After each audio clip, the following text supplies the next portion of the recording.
નમસ્કાર વિદ્યાર્થી મિત્રો, ધોરણ 7 સામાજિક વિજ્ઞાન, પાઠ 3 મુગલ સામ્રાજ્ય. તો વિદ્યાર્થી મિત્રો, આજે આપણે પાઠ 3 મુગલ સામ્રાજ્યનું પુનરાવર્તન કરીશું. પાઠ 3 મુગલ સામ્રાજ્ય તો કે મુગલ સલ્તનતની સ્થાપના કઈ રીતે થઈ? તો કે ભારતની અંદર મુગલ સામ્રાજ્યની સ્થાપના કોણે કરી હતી? તો કે બાબરે. બરાબર. તો કે બાબર કઈ સાલની અંદર? તો કે ઈસવીસન 1526માં. તો એનું મૂળ નામ શું હતું? બાબરનું મૂળ નામ શું હતું? તો કે ઝહીરુદ્દીન મહંમદ બાબર હતું. તો કે બાબરે પાણીપતના મેદાનની અંદર પાણીપતનું પ્રથમ યુદ્ધ કરે છે. તો યુદ્ધ કોની વચ્ચે થયું? તો કે બાબર અને ઇબ્રાહિમ લોદી વચ્ચે યુદ્ધ થયું. તો કે 20મી એપ્રિલ 1526ના રોજ આ યુદ્ધ થયું હતું. બરાબર વિદ્યાર્થી મિત્રો, તો અહીં એક પ્રશ્ન નીકળે, બાબરનું મૂળ નામ શું હતું? તો કે બાબરનું મૂળ નામ ઝહીરુદ્દીન મહંમદ બાબર હતું. પાણીપતનું યુદ્ધ કોની વચ્ચે થયું? ક્યારે? તો કે પાણીપતનું યુદ્ધ બાબર અને ઇબ્રાહિમ લોદી વચ્ચે થયું 20મી એપ્રિલ 1526ના રોજ થયું હતું, જેમાં પાણીપતના પ્રથમ યુદ્ધ તરીકે ઓળખવામાં આવે છે. આ યુદ્ધમાં બાબરે તોપનો ઉપયોગ કર્યો હતો. શાનો ઉપયોગ કર્યો હતો? તોપનો ઉપયોગ કર્યો હતો. તેથી ઇબ્રાહિમ લોદીને હરાવ્યો હતો. કોને હરાવેલો? તો કે ઇબ્રાહિમ લોદીને હરાવ્યો હતો. તેથી ભારતની અંદર મુગલ સામ્રાજ્યની સ્થાપના કરી. ભારતમાં મુગલ સામ્રાજ્યની સ્થાપના કોણે કરી હતી? કઈ સાલની અંદર? તો કે 1526માં બાબરે કરી હતી. બરાબર વિદ્યાર્થી મિત્રો, તો કે બાબરે યુદ્ધમાં શાનો ઉપયોગ કરીને ઇબ્રાહિમ લોદીને હરાવ્યો હતો? તો કે બાબરે યુદ્ધની અંદર તોપનો ઉપયોગ કરીને ઇબ્રાહિમ લોદીને હરાવ્યો હતો. તો કે આમાં મુગલ શાસકો કોણ કોણ હતા? મુગલ શાસકોમાં કોનો સમાવેશ થાય છે? તો કે મુગલ શાસકોમાં બાબર, હુમાયું, અકબર, જહાંગીર, શાહજહાં અને ઔરંગઝેબ વગેરેનો સમાવેશ થાય છે. ટૂંકમાં યાદ રાખી શકાય કે ભજશો એટલે બી એટલે બાબર, એચ એટલે હુમાયું, એ એટલે અકબર, જે એટલે જહાંગીર, એસ એટલે શાહજહાં અને ઓ એટલે ઔરંગઝેબ. બરાબર વિદ્યાર્થી મિત્રો, તો હવે આપણે જોઈશું બાબર વિશે.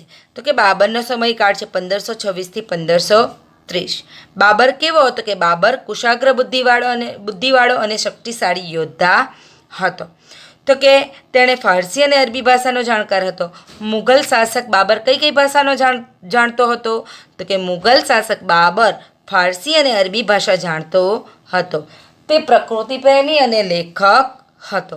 તેણે તેની આત્મકથા બાબરનામા તુર્કી ભાષામાં લખી હતી. તો કે અકબરના સમયમાં તેને ફારસી ભાષામાં અનુવાદ કર્યું હતું. કોણે? તો કે અબ્દુલ રહીમ ખાનાએ કરી હતી. બરાબર વિદ્યાર્થી મિત્રો, તો કે મુગલ શાસક બાબર કઈ ભાષા જાણતો હતો? તો કે ફારસી અને અરબી ભાષા જાણતો હતો. તો કે બાબરે આત્મકથા લખી હતી. એ આત્મકથાનું નામ છે તુઝુક-એ-બાબરી, એટલે કે બાબરનામા નામ આપ્યું હતું. બરાબર. બાબરની આત્મકથાનું નામ શું હતું? આ રીતે પણ MCQ પૂછી શકાય. તો કે બાબરની આત્મકથાનું નામ હતું તુઝુક-એ-બાબરી.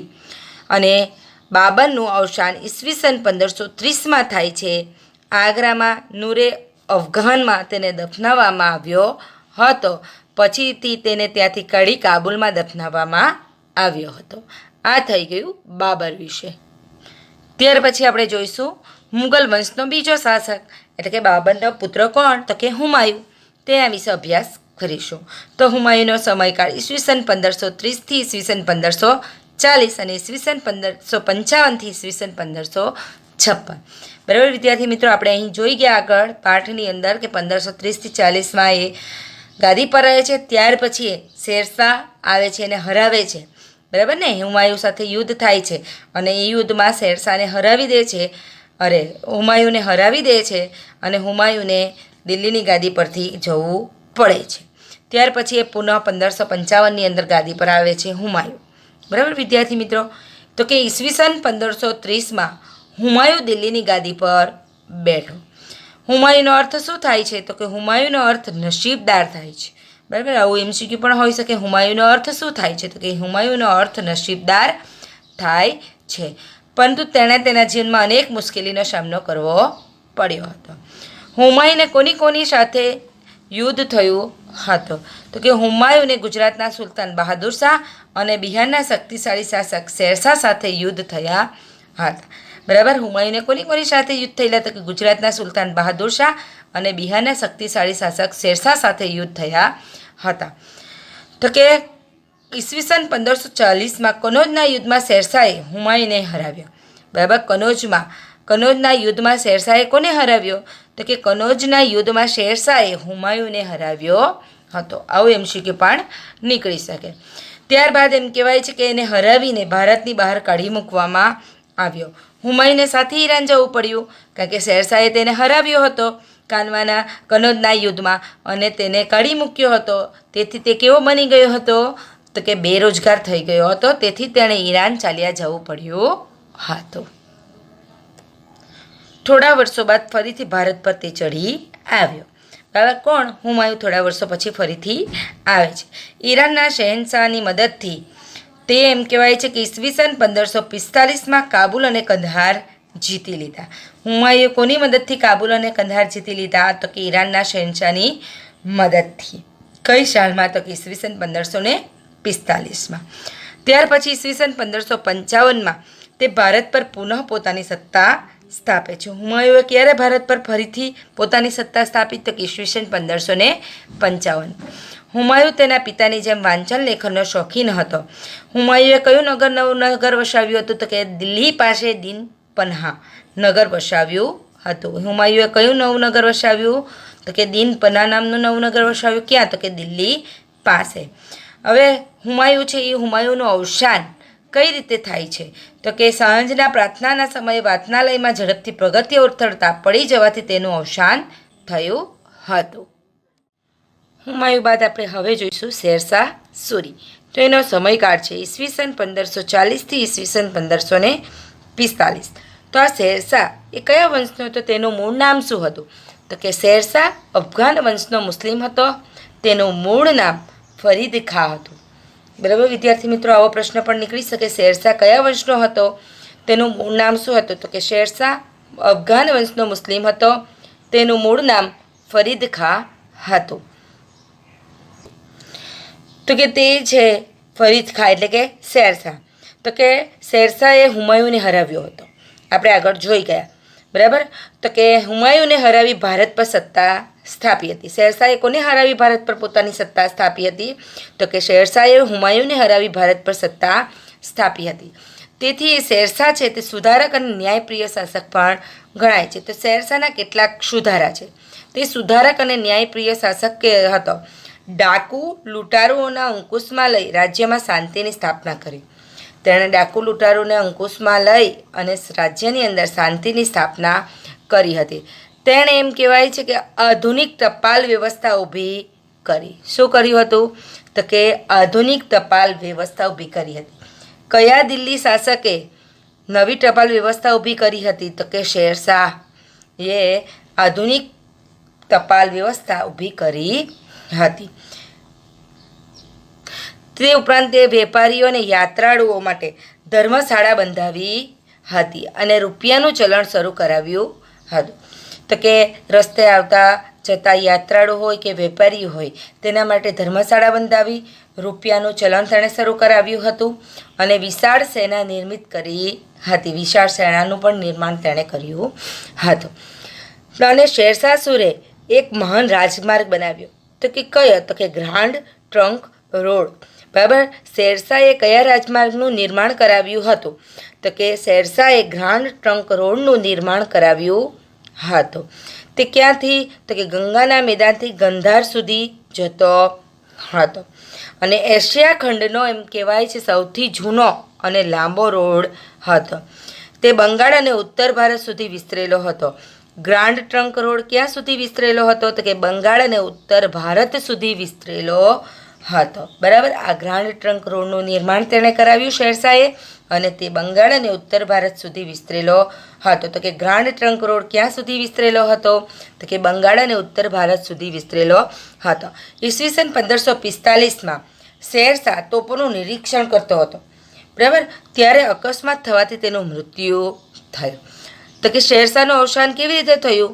ક્યારે થયું? તો તો કે ઈસવીસન 1545ની અંદર શેરશાહ તોપોનું નિરીક્ષણ કરતો હતો તે સમયે એનું અવસાન થયું. શક્તિશાળી શાસક ગાદી પર આવ્યો નહીં. એના પછી કોઈ પણ શક્તિશાળી શાસક ગાદી પર આવતો નથી. અને ઈસવીસન 1555ની અંદર હુમાયુએ દિલ્હી અને આગ્રા પર આક્રમણ કરી અફઘાનોને હરાવી દે છે અને મુગલ સામ્રાજ્યની ફરીથી સ્થાપના કરે છે. બરાબર. કયા દિલ્હી શાસકનું તોપના નિરીક્ષણ દરમિયાન અકસ્માત થવાથી અવસાન થયું હતું? તો કે શેરશાહનું તોપનું નિરીક્ષણ કરતો હતો ત્યારે અકસ્માત થવાથી તેનું અવસાન થયું હતું. અને 1555ની અંદર ફરીથી હુમાયુ દિલ્હી અને આગ્રા ઉપર આક્રમણ કરે છે અને અફઘાનોને હરાવી દે છે અને મુગલ સામ્રાજ્યની ફરીથી સ્થાપના કરે છે. હુમાયુ ફરીથી એમ કહેવાય છે કે મુગલ સામ્રાજ્યની સ્થાપના કરે છે. પછી આપણે જોઈએ તો કે અકબર ગાદી પર આવે છે, એનો પુત્ર અકબર. તો તેનો સમયકાળ છે ઈસવીસન 1556થી ઈસવીસન 1605. તો કે ભારતના ઇતિહાસમાં ગણના પાત્ર સ્થાન ધરાવે છે. કોણ? તો કે અકબર. એનો જન્મ ક્યાં થયો હતો? તો કે ઈસવીસન 1542માં અમરકોટના હિન્દુ રાજપૂત રાજાના ઘેર થયો હતો. અકબરનો જન્મ ક્યાં થયો હતો? તો કે અમરકોટના હિન્દુ રાજપૂત રાજાના ઘરે. કયા સ્થળે? તો કે અમરકોટ નામના સ્થળે. બરાબર. તો કે હિન્દુ રાજપૂત રાજાના ઘરે તેનો જન્મ થયો હતો. તો કે હુમાયુના અવસાન બાદ 14 વર્ષની વયે દિલ્હીનો બાદશાહ બન્યો. સૌથી નાની ઉંમરે બાદશાહ બનનાર તો કે અકબર. તો કે કોનો જન્મ સિંધમાં અમરકોટના હિન્દુ રાજપૂત રાજાના ઘેર થયો હતો? તો કે અકબરનો જન્મ. અને કોણે માત્ર 14 વર્ષની વયે દિલ્હીનો શાસક બન્યો હતો? તો કે અકબર 14 વર્ષની વયે દિલ્હીનો બાદશાહ બન્યો હતો. અકબર અને હેમુ વચ્ચે એટલે કે સૂર્યવંશનો સરદાર જે છે તેની વચ્ચે એમ કહેવાય કે પાણીપતનું બીજું યુદ્ધ થયું હતું. 1556માં પાણીપતનું બીજું યુદ્ધ થયું હતું. પાણીપતનું બીજું યુદ્ધ કોની વચ્ચે થયું? તો કે અકબર અને હેમુ વચ્ચે. આપણે પાણીપતનું પ્રથમ યુદ્ધ જોઈ ગયા કે મુગલ સામ્રાજ્યની સ્થાપના કરનાર બાબર અને ઇબ્રાહિમ લોદી વચ્ચે થયું હતું. બરાબર. અહીં આપણે પાણીપતનું બીજું યુદ્ધ જોયું તો કે અકબર અને હેમુ વચ્ચે થયું પાણીપતનું બીજું યુદ્ધ 1556માં. તેમાં કોનો વિજય થાય છે? તો કે અકબરનો વિજય થયો. અકબરે પંજાબથી બંગાળ અને દિલ્હીથી ગુજરાત સુધીના ભાગ પર સત્તા સ્થાપી હતી. ત્યાર પછીનો પોઈન્ટ કે અકબર અને મેવાડના રાણા પ્રતાપ વચ્ચે પણ યુદ્ધ થયું હતું. બરાબર. કયું યુદ્ધ? તો કે હલ્દી ઘાટીનું યુદ્ધ થયું હતું. તો કે તે સમયે અકબર કાબુલ, કંદહાર, કાશ્મીર, બલુચિસ્તાન અને દક્ષિણમાં અહેમદનગર, ખાનદેશ, વરાડ, બરાબર, એ બધા સ્થળોએ પોતાનું વિશાળ સામ્રાજ્યનું સર્જન કર્યું હતું. બરાબર. અકબર અને રાણા પ્રતાપ વચ્ચે કયું યુદ્ધ થયું? તો કે હલ્દી ઘાટીનું યુદ્ધ થયું હતું. ત્યારબાદ ફતેહપુર સિકરીને તેણે પોતાની રાજધાની બનાવી. કોણે? તો કે અકબરે પોતાની રાજધાની ક્યાં બનાવી હતી? તો કે ફતેહપુર સિકરીમાં. આ રીતે પણ પૂછી શકાય. ત્યાં એક ભવનનું નિર્માણ કર્યું હતું. બરાબર. એણે એક ભવન બનાવ્યું હતું, તેને નામ આપવામાં આવ્યું હતું બુલંદ દરવાજો. ફતેહપુર સિકરીમાં શું બનાવ્યું હતું? તો કે એક ભવન, તેનું નામ બુલંદ દરવાજો. બરાબર. અકબરે હિન્દુ પ્રત્યે ઉદાર નીતિ અપનાવી હતી. અકબરે કયા સ્થળે પોતાની રાજધાની બનાવી? તો કે ફતેહપુર સિકરીમાં. બુલંદ દરવાજો કોણે બનાવડાવ્યો હતો? તો કે અકબરે. રજપૂતો સાથે સામાજિક સંબંધોની શરૂઆત કરી. રજપૂતોની સેનાને ઉચ્ચ પદો પર નિમણૂક કરી અને વીરતા અને સાહસથી અકબરને ભારતમાં વિજય માટે ખૂબ મદદ કરી હતી. આ રજપૂતો હતા. એ રજપૂતોએ અકબરને ખૂબ જ મદદ કરી હતી. અકબર બિન સાંપ્રદાયિક રાજા બધા ધર્મોના ઉત્તમ તત્વોને એકઠા કરી દીન-એ-ઇલાહી સંપ્રદાયની સ્થાપના કરી. તો કે અકબરે કયા સંપ્રદાયની સ્થાપના કરી? તો કે અકબરે દીન-એ-ઇલાહી નામના સંપ્રદાયની સ્થાપના કરી હતી. તે ઉપરાંત એમ કહેવાય છે કે અકબરે રામાયણ, મહાભારત, અથર્વવેદ, પંચતંત્ર, બાઇબલ, કુરાન જેવા ગ્રંથોનું પણ અનુવાદ કરાવ્યું ફારસીમાં. કઈ ભાષામાં? ફારસીમાં. તો અકબરે કયા ગ્રંથોનું ફારસી ભાષામાં અનુવાદ કરાવ્યું? તો કે રામાયણ, મહાભારત, અથર્વવેદ, પંચતંત્ર, બાઇબલ અને કુરાન જેવા ગ્રંથોનું ફારસી ભાષામાં અનુવાદ કરાવ્યું હતું. અકબર સમાજ સુધારક એટલે કે બાળ લગ્ન અને સતી પ્રથાનો તેણે વિરોધ કર્યો હતો. તેણે યાત્રાવેરો નાબૂદ કરાવ્યો હતો. અકબરે કયો વેરો નાબૂદ કરાવ્યો? તો કે યાત્રાવેરો નાબૂદ કરાવ્યો હતો. બળજબરીપૂર્વક ધર્માંતરણ પર પ્રતિબંધ મૂક્યો હતો. બરાબર, કયા મુગલ બાદશાહે યાત્રાવીરો નાબૂદ કરાવ્યો હતો તેમજ બળજબરીપૂર્વક ધર્માંતરણ પર પ્રતિબંધ મૂક્યો હતો? તો કે અકબરે. બરાબર, અકબરે છે તે યાત્રાવેરો પણ નાબૂદ કરાવે છે અને બળજબરીપૂર્વક જે ધર્મમાં પરિવર્તન કરાવતા હોય તેના પર પણ પ્રતિબંધ મૂક્યો હતો. તો કે અકબરના સમયનું ભારત આર્થિક રીતે સમૃદ્ધ હતું. કયો મુગલ બાદશાહે સામાજિક સહિષ્ણુતાના યુગનો પ્રારંભ કર્યો હતો? તો કે સામાજિક સહિષ્ણુતાના યુગનો પ્રારંભ કર્યો હતો કોણે? તો કયો બાદશાહ? તો કે કયો મુગલ બાદશાહ? તો કે અકબર.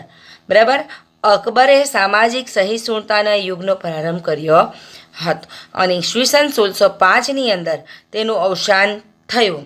ત્યાં સુધીમાં તો તેણે મોટાભાગનું ભારત પોતાના સામ્રાજ્યની અંદર એટલે મુગલ સામ્રાજ્યમાં સમાવિષ્ટ કર્યું હતું. હવે આવે છે જહાંગીર. તો કે જહાંગીરનો અર્થ થાય છે દુનિયાને જીતનાર, એટલે કે અકબરનો પુત્ર સલીમ તે પાછળથી એણે જહાંગીર નામ ધારણ કર્યું હતું. આના સમયને ચિત્રકાળનો સ્વર્ણયુગ કાળ કહેવામાં આવે છે. તો કે એનો સમયકાળ છે ઈસવીસન 1605થી ઈસવીસન 1627. તો કે અકબરની નીતિઓને ચાલુ રાખી હતી. બરાબર, તો કે આ જહાંગીરે અકબરની જે નીતિ હતી તેને ચાલુ રાખી હતી. હિન્દુઓ સાથે સારા સંબંધો સ્થાપિત કર્યા હતા. તેણે અસમ અને દક્ષિણ ભારતના ગોલકંડા સુધી વિજય મેળવ્યા હતા. કયો મુગલ બાદશાહ મહાન ચિત્રકાર હતો? તો કે જહાંગીર એક મહાન ચિત્રકાર હતો. તો કે તેની પત્ની નૂરજહાં ચતુર અને પ્રતિભાશાળી હતી. તો કે શાહજહાં આપણે અહીં જોઈએ તો કે કયા બાદશાહને ચિત્રકલાનો શોખ હતો? તો કે જહાંગીરને ચિત્રકલાનો શોખ હતો. તો કે જહાંગીરની પત્નીનું નામ શું હતું? બરાબર, તો જહાંગીરની પત્નીનું નામ હતું નૂરજહાં. તેને પણ એમ કહેવાય છે કે જહાંગીરની પત્ની નૂરજહાં હતી. જહાંગીરના સમયમાં ચિત્રકલાનો ખૂબ જ વિકાસ થયો કારણ કે જહાંગીર પોતે પણ મહાન ચિત્રકાર હતો. બરાબર, તો કે જહાંગીરના સમયમાં ચિત્રકલાનો ખૂબ વિકાસ થયો. કેમ? કે જહાંગીર પોતે પણ એક ચિત્રકાર હતો. ઈસવીસન 1627માં જહાંગીરનું અવસાન થયું.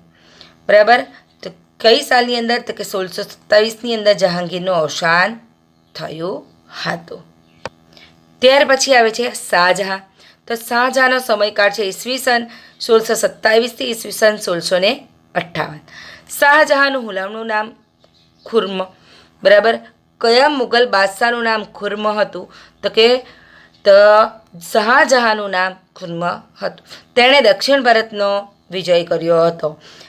તેના પિતા જેટલો તે શક્તિશાળી અને કલા સ્થાપત્યનો ચાહક હતો. એ પિતા જેટલો જ શક્તિશાળી હતો અને કલા સ્થાપત્યનો પણ ચાહક હતો. કયા મુગલ બાદશાહ કલા સ્થાપત્યનો ખૂબ ચાહક હતો?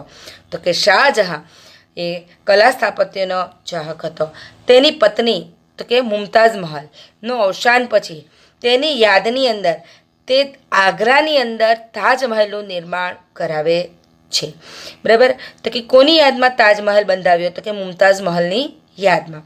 ક્યાં? તો કે આગ્રાની અંદર. બરાબર, તાજમહેલ ક્યાં આવેલો છે? તો કે આગ્રામાં. બરાબર, તાજમહેલનું નિર્માણ કોણે કરાવ્યું? તો કે શાહજહાં. અને શાહજહાં તાજમહેલ ક્યાં બંધાવ્યો હતો? તો કે આગ્રામાં. તાજમહેલ દુનિયાની 7 અજાયબીઓમાંની એક ગણાય છે. દિલ્હીમાં પ્રસિદ્ધ લાલ કિલ્લો પણ તેણે બનાવ્યો હતો. મેં તમને આગળ પણ કીધું હતું કે આ લાલ કિલ્લા પર અત્યારે પણ 15મી ઓગસ્ટ કે 26મી જાન્યુઆરી એટલે કે ધ્વજવંદનના જે કાર્યક્રમ થાય છે તે લાલ કિલ્લા પરથી કરવામાં આવે છે. વડાપ્રધાન દ્વારા ત્યાં ઝંડો ફરકાવવામાં આવે છે. ત્યારબાદ આવે છે ઔરંગઝેબ. તો એનો સમયકાળ છે ઈસવીસન 1658થી ઈસવીસન 1707. તો કે શાહજહાંની નાદુરસ્ત તબિયત. બરાબર, શાહજહાંની તબિયત ખરાબ થઈ જાય છે. તેથી તેના પુત્રો વચ્ચે તેના પર આધિપત્ય સ્થાપવા એટલે કે પોતાના સત્તા સ્થાપવા માટે આંતરવિગ્રહ શરૂ થયા. બરાબર, શાહજહાંના જે પુત્ર હતા એની વચ્ચે અંદર અંદર લડવા લાગ્યા. તેનો મોટો પુત્ર કોણ હતો? કે દારા શિકો. પછી ઔરંગઝેબ, નાનો પુત્ર મોહમ્મદ મુરાદ બક્ષ અને શાહ સુજા. આ એના 4 પુત્ર હતા. તો કે મોટા પુત્ર દારા શિકો અને ઔરંગઝેબ વચ્ચે મુખ્ય સંઘર્ષો થતા.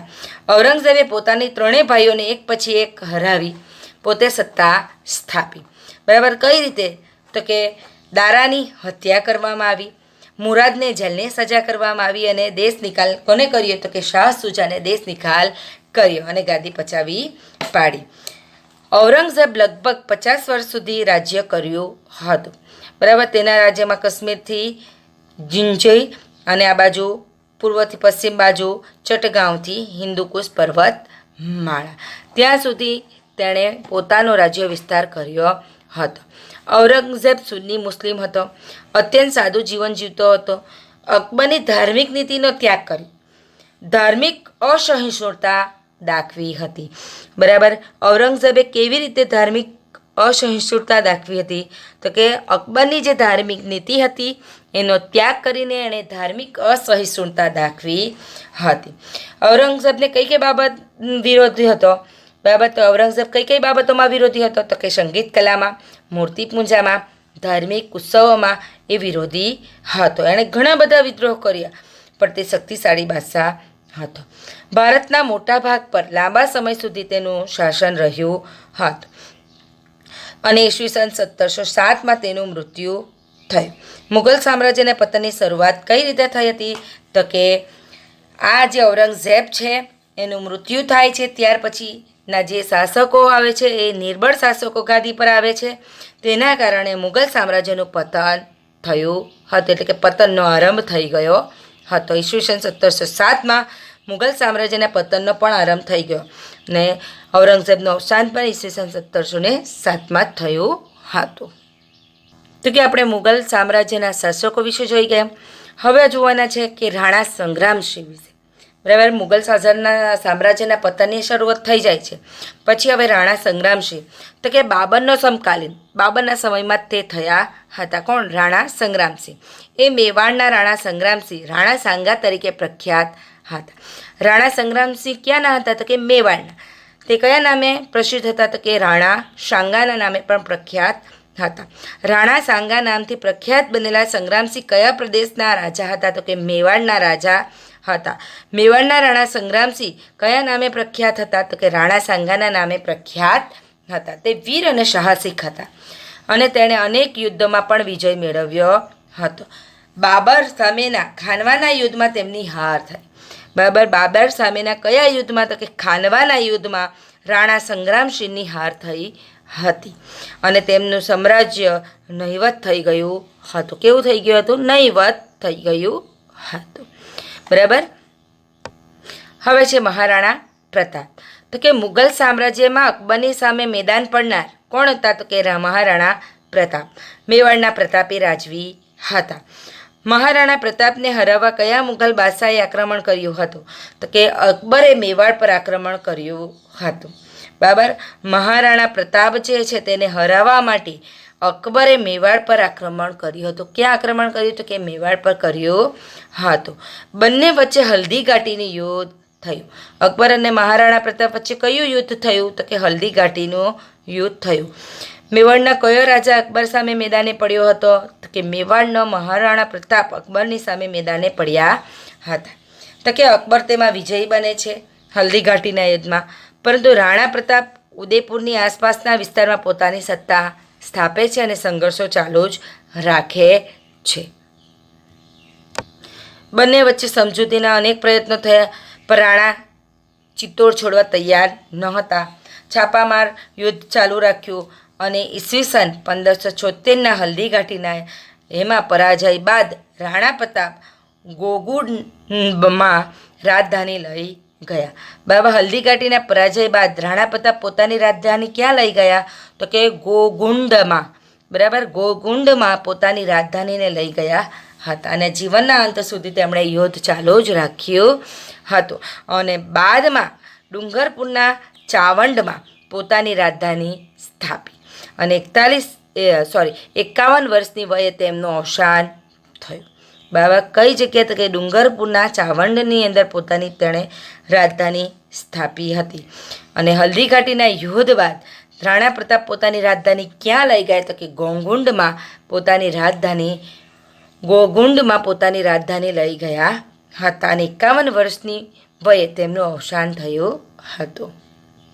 ત્યારબાદ છે વીર દુર્ગાદાસ રાઠોડ. તો કે વીર દુર્ગાદાસ રાઠોડ તો કે મેવાડના શાસક જસવંતસિંહના મંત્રી અશ્કરણ રાઠોડના પુત્ર હતા. બરાબર. કોની તુલના રાણા પ્રતાપ સાથે કરવામાં આવે છે? તો કે વીર દુર્ગાદાસની તુલના રાણા પ્રતાપ સાથે કરવામાં આવે છે. તેમની તુલના રાણા પ્રતાપ સાથે કરવામાં આવે છે. ઔરંગઝેબના સમયમાં તેમનું આધિપત્ય સ્વીકારાયું ન હતું. બરાબર. તો કે કોની તુલના રાણા પ્રતાપ સાથે થાય છે? તો કે વીર દુર્ગાદાસ રાઠોડની તુલના રાણા પ્રતાપ સાથે થાય છે. ત્યારબાદ આવે છે છત્રપતિ શિવાજી મહારાજ. ભારતના મહંતમ રાજાઓમાં સ્થાન પામનાર છત્રપતિ શિવાજી મરાઠા રાજ્યના એટલે કે મરાઠા સામ્રાજ્યના સ્થાપક હતા. મરાઠા સામ્રાજ્યની સ્થાપના કોણે કરી? તો કે છત્રપતિ શિવાજી મહારાજ. તો કે ઈસવીસન 1630માં જન્મ ક્યાં થયો? તો કે શિવનેરીમાં એટલે કે મહારાષ્ટ્રમાં આવેલું છે. માતાનું નામ હતું જીજાબાઈ, પિતા શાહજી. બરાબર. એમના ગુરુનું નામ છે સમર્થ રામદાસ અને દાદા કોંડદેવ. શિવાજીના જીવન પર વ્યાપક પ્રભાવ હતો. કોનો? તો કે સમર્થ ગુરુ રામદાસનો અને દાદાજીનો એમના જીવન પર ખૂબ જ પ્રભાવ પડ્યો હતો. તો કે છત્રપતિ શિવાજીનો જન્મ કઈ સાલમાં થયો હતો? તો કે ઈસવીસન 1630માં. કયા કિલ્લામાં થયો? તો કે શિવનેરી કિલ્લામાં થયો હતો. બરાબર. શિવાજી મહારાજનો જન્મ ઈસવીસન 1630માં શિવનેરી કિલ્લામાં થયો હતો. તેમની માતાનું નામ શું હતું? તો કે જીજાબાઈ. પિતાનું નામ શું હતું? તો કે શાહજી. એમના ગુરુનું નામ? તો કે સમર્થ રામદાસ ગુરુ. એમના દાદાજીનું નામ? તો કે દાદાજી કોંડદેવ. તેમણે નાની જાગીરીમાંથી એમ કહેવાય છે મરાઠા સામ્રાજ્યનો વિસ્તાર કર્યો હતો. તો કે 40થી પણ તેણે વધારે કિલ્લાઓ જીત્યા હતા. મહાન મરાઠા રાજ્યનો વિસ્તાર કરવા શિવાજીએ કેટલા કિલ્લા જીત્યા? તો કે 40થી પણ વધારે કિલ્લાઓ જીત્યા હતા. અને મુઘલ બાદશાહ ઔરંગઝેબ અને બીજાપુર સાથે લાંબા સમય સુધી સંઘર્ષો કરી વિજય પ્રાપ્ત કર્યા હતા. કોની સાથે? તો કે મુઘલ બાદશાહ ઔરંગઝેબ અને બીજાપુર. બરાબર. તેમની સાથે લાંબા સમય સુધી તેમને સંઘર્ષો થયા હતા અને તેના પર તેમણે વિજય મેળવ્યો હતો. ઈસવીસન 1665માં મુઘલ સમ્રાટ સાથે હાર થતાં તેમની સાથે સંધિ કરી હતી. ઔરંગઝેબે તેમને જેલમાં પણ પૂર્યા હતા, પરંતુ ચાલાકીથી તેઓ છટકી જઈ ફરી વખત તેમનો મોરચો માંડી વિજય કર્યો હતા. બરાબર. ત્યારબાદ ઈસવીસન 1674માં રાજગઢમાં અથવા રાયગઢમાં, બરાબર, રાજગઢ અથવા રાયગઢમાં તેમનો રાજ્યાભિષેક થયો હતો. શિવાજીનો રાજ્યાભિષેક ક્યારે થયો હતો? તો કે ઈસવીસન 1674માં કઈ જગ્યાએ એટલે કે ક્યાં થયો હતો? તો કે રાજગઢ અથવા રાયગઢમાં તેમનો રાજ્યાભિષેક થયો હતો. તે મહાન વિજેતા, કુશળ વહીવટકર્તા અને સંગઠનકર્તા હતા. તેમણે મંત્રીમંડળને અષ્ટપ્રધાન મંડળ કહેવામાં આવે છે. બરાબર. શિવાજીના મંત્રીમંડળને શું કહેવામાં આવે છે? તો કે અષ્ટપ્રધાન મંડળ કહેવામાં આવે છે. ઈસવીસન 1680માં તેમનું અવસાન થયું. શિવાજીનું અવસાન ક્યારે થયું? તો કે ઈસવીસન 1680માં તેમનું અવસાન થાય છે. ત્યારબાદ હવે જોઈશું મુઘલ સામ્રાજ્ય રાજ્ય વ્યવસ્થા. તો કે મુઘલ વહીવટીતંત્રની વ્યવસ્થા સ્થાપના અકબર દ્વારા થઈ હતી. બરાબર. કયા મુઘલ બાદશાહ મુઘલ વહીવટીતંત્રની વ્યવસ્થિત રચના કરી હતી? તો કે અકબરે. તો મુઘલ વહીવટીતંત્રની વ્યવસ્થિત સ્થાપના અને રચના કરી હતી. શાસનના કેન્દ્રમાં બાદશાહ હતા. તેમને સલાહ આપવા માટે મંત્રી પરિષદ હતા. બાદશાહ સર્વોચ્ચ સેનાપતિ અને ન્યાયાધીશ હતા. બાદશાહ અને વહીવટીતંત્ર વચ્ચે તાલમેલ રાખવા વજીરની નિમણૂક કરવામાં આવતી. તો કે મુઘલ શાસનમાં વજીરને શું કહેવામાં આવતો? તો કે દિવાન એ વઝીરે કુલ કહેવાતો હતો. બાબા, મુઘલ શાસનની અંદર વજીરને શું કહેવાતું? કે દિવાન એ વઝીરે કુલ કહેવાતું હતું અને નાણાં અને મહેસૂલ વ્યવસ્થાનો તે વડો હતો. મુઘલ શાસન તંત્રમાં લશ્કરનો વડો કયા નામે ઓળખાતો હતો? તો કે લશ્કરનો વડો મીર બક્ષ કહેવામાં આવતો. બરાબર. મુઘલ શાસન તંત્રમાં લશ્કરના વડાને શું કહેવામાં આવતું? તો કે મીર બક્ષ કહેવામાં આવતું. સેનાની ભરતી કરતો અને સેનાના અધિકારીઓની પણ નિમણૂક કરતો હતો. તે ગુપ્તચર તંત્રની દેખભાળ પણ રાખતો હતો અને મુઘલ વહીવટી તંત્રના ગુપ્તચરને શું કહેવામાં આવે છે? તો કે વાક્યાનવીસ તરીકે ઓળખાતો. બાબા, વાક્યાનવીસ તરીકે ઓળખાતો હતો. મુઘલ વહીવટી તંત્રના ગુપ્તચર કયા નામે ઓળખાતા હતા? તો કે વાક્યાનવીસના નામથી ઓળખાતા હતા. સમ્રાટની અંગત જરૂરિયાતનું ધ્યાન તે રાખતો હતો. કોણ? તો કે મીરે સામાન નામનો વિભાગ હતો. મીરે સામાન જે સરકારી કારખાનાનો વડો હતો અને ન્યાય વ્યવસ્થાનો વડો કોણ હતો? તો કે કાઝી હતો. ત્યારબાદ આપણે જોઈએ મહેસૂલ વ્યવસ્થા. તો કે અકબરે ભારતમાં એક મહેસૂલ વ્યવસ્થાનો આરંભ કર્યો હતો. બરાબર, તેને મનસૂબદારી વ્યવસ્થા કહેવાય છે. અકબરે શરૂ કરેલી નવી મહેસૂલ વ્યવસ્થા કઈ વ્યવસ્થા તરીકે ઓળખવામાં આવતી? તો કે મનસૂબદાર વ્યવસ્થા તરીકે ઓળખવામાં આવતી હતી. એ મહેસૂલનો દર કેટલો હતો? તો કે વાર્ષિક ઉપજના 1/4 ભાગ જેટલો હતો. અકબરે શરૂ કરેલી મનસૂબદાર વ્યવસ્થાનો મહેસૂલનો દર કેટલો હતો? વાર્ષિક ઉપજના 1/3 ભાગ જેટલો હતો. અકબરની મહેસૂલ વ્યવસ્થાનો સ્થાપક તો કે ટોડરમલ હતો. બરાબર, અકબરની નવી મહેસૂલ વ્યવસ્થા જે સ્થાપી હતી એની સ્થાપના કોણે કરી હતી? તો કે ટોડરમલ હતો. મનસૂબદારી પદ્ધતિ સેના અને મહેસૂલ બંને સાથે સંકળાયેલી હતી. મનસબ એટલે કે જાગીર. મનસબનો અર્થ શું થાય છે? મનસબદારી પદ્ધતિ અને મનસબ એટલે કે જાગીર. મનસબદાર એ જાગીરનો વડો અધિકારી ગણાય. જાગીરમાંથી મહેસૂલ ઉઘરાવતો, તે વિસ્તારના જે કાયદાઓ છે અને વ્યવસ્થા છે તે જાળવતો હતો. મનસબ એટલે જાગીર, મનસબદાર એ જાગીરનો વડો અધિકારી ગણાય છે. એ પ્રમાણે જાગીર પ્રમાણે લશ્કર આપવામાં આવતું અને એ વિસ્તારનો વડો તેને ન્યાયાધીશ પણ ગણાતો. તેની નિયત સમયે બદલી પણ થતી. મુગલ મનસબદારની વ્યવસ્થા વિશ્વમાં અનોખી હતી અને વિશ્વમાં સૌથી વધારે વેતન પણ ધરાવતી હતી. મુગલકાલીન સંસ્કૃતિ. મુગલ યુગમાં ભારતીય સંસ્કૃતિ બહુમુખી વિકાસ થયો.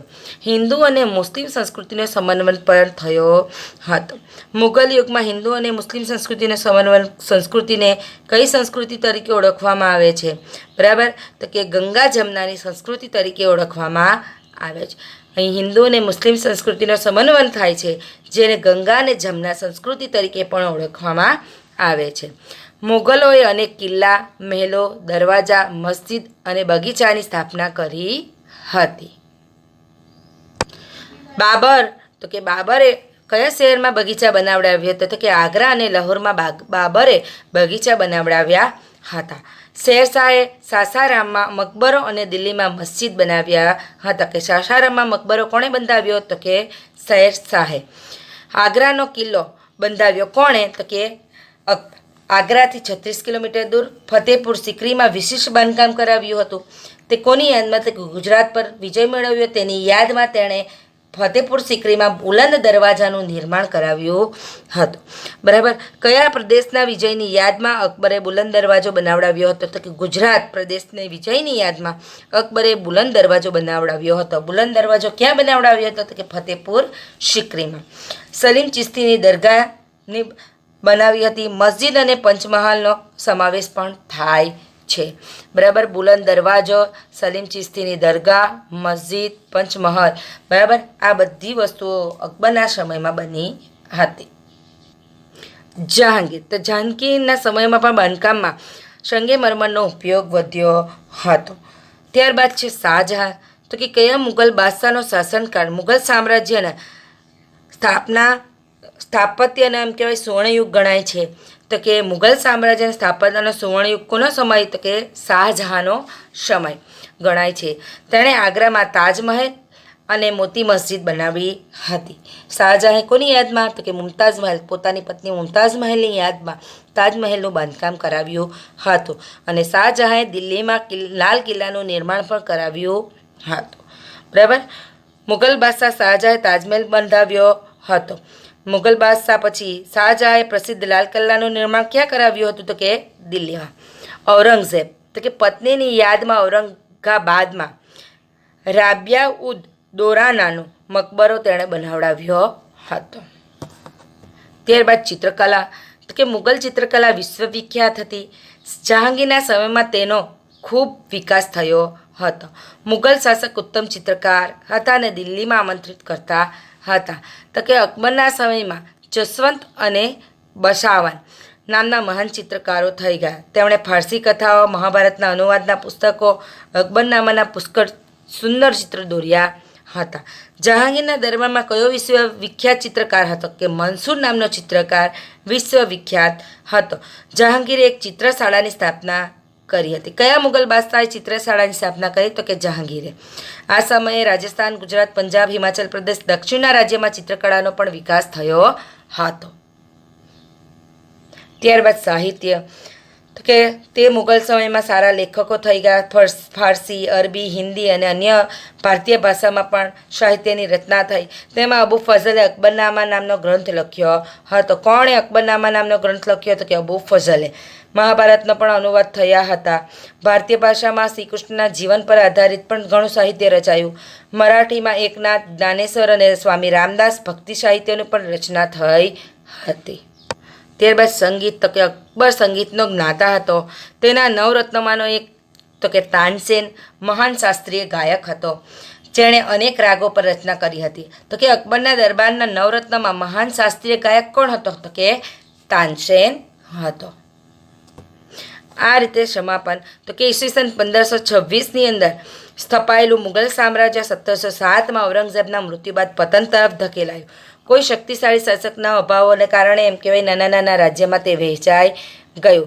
જેમાં મુગલ વંશના નિર્બળ શાસકો, હૈદરાબાદના નિઝામ, બંગાળ બિહારના નવાબ, રાજસ્થાનના રાજપૂત રાજ્યો, મરાઠા, પંજાબનું શીખ રાજ્ય વગેરેનો સમાવેશ થાય છે. આ બધા રાજ્યો એકબીજા સાથે ઝઘડતા રહેતા, પરિણામે તેઓ નિર્બળ બનતા રહ્યા. આવા સંજોગોમાં યુરોપમાંથી વેપાર કરવા આવેલી કંપનીઓ ભારતમાં શાસન સ્થાપવાના સપના સેવા લાગી. બરાબર વિદ્યાર્થી મિત્રો, આ રીતે મુગલ સામ્રાજ્યની સ્થાપના થઈ અને મુગલ સામ્રાજ્યનો અંત પણ આવ્યો હતો.